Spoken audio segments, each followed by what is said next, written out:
कति राम्रो कति राम्रो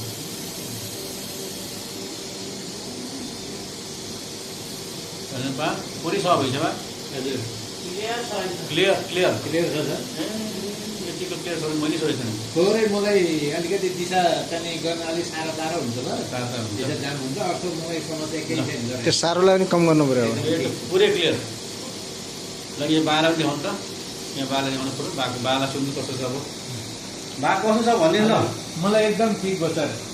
म एकदम नाजुक अवस्थामा थिएँ म यहाँबाट घर जान सक्दिनँ भन्ने अवस्थामा पुगेको थिएँ तर हजुरले मलाई यो कुरो जानकारी गराउनु भएन मेरो परिवारबाट मैले थाहा पाएँ हजुरले मलाई आत्तिन्छ भनेर अथवा के हुन्छ भनेर सुनाउनु भएन हजुर जान्नु होला होइन पहिला कति गाह्रो हुन्थ्यो पछि चाहिँ मलाई घरमा गएपछि मेरो चाहिँ ज्वाइँले मेरो परिवारले मलाई सुनाउनु भयो तँलाई चाहिँ झन्डै क्यान्सर भइसकेको थियो नदिएको थियो तर यो औषधिले फलानु हजुरको त्यो नाम के अरे नवीन रौनिया सरले मेरो भविष्य चाहिँ मेरो जिन्दगी बताइदिनु भयो मलाई यही हजुरलाई धेरै धेरै शुभकामना सर अब त मैले के गर्नु सक्ने शुभकामना दिने हो धन्यवाद पहिला पहिला पहिला के हुन्थ्यो बा हस्पिटल त्यो पहिला सुरुमा गाह्रो के हुन्थ्यो सुरु 6 महिना अगाडि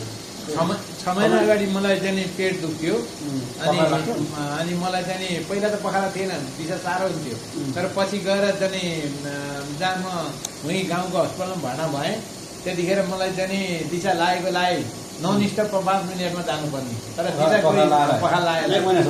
दिशा त कस्तो हुने भने यतिक फिज मात्रै कि अरू दिशा नआउँदैन थियो फिज मात्रै आउँथ्यो खाना केही हुँदैन थियो केही खाँदैन त्यस्तो कति महिनासम्म भयो दिशा लाग्दा कति महिना भयो त्यो यहीँ आएर लगभग 1 महिना त म यहीँ बेडमै बसेँ 1 महिना यहीँ बसेँ 1 हप्ता 2 हप्ता जति वहीँ चितवनमा बसेँ 1.5 महिनासम्म दुःख भयो 1.5 महिना त्यसो बल्ल रिकम भयो बल्ल अनि ल भा धन्यवाद खुसी लाग्यो मलाई पनि हजुरको दबाईले मलाई धेरै गरेछ मेरो जिन्दगी बताइदियो ल खुसी लाग्यो धन्यवाद मेरो यही आज बाबु तेस्रोपल्ट खोल्न सुरु गरेछ हामी यहाँ पहिला आउनु धेरै राम्रो छ एकदम सफा भइसक्यो अब पेट होइन आन्द्राको ठुलो आन्द्रा सानो आन्द्रा जुन समस्या थियो सबै गर्छु 6 महिना अगाडि खोल्न सुरु त्यसो जानु 3 पल्ट 4 पल्ट गरिसक्यौँ त्यो अन्तिम गर्दैछौँ सबै क्लियर भइसक्यो समस्या ल उहाँलाई कहिले पनि चाहियो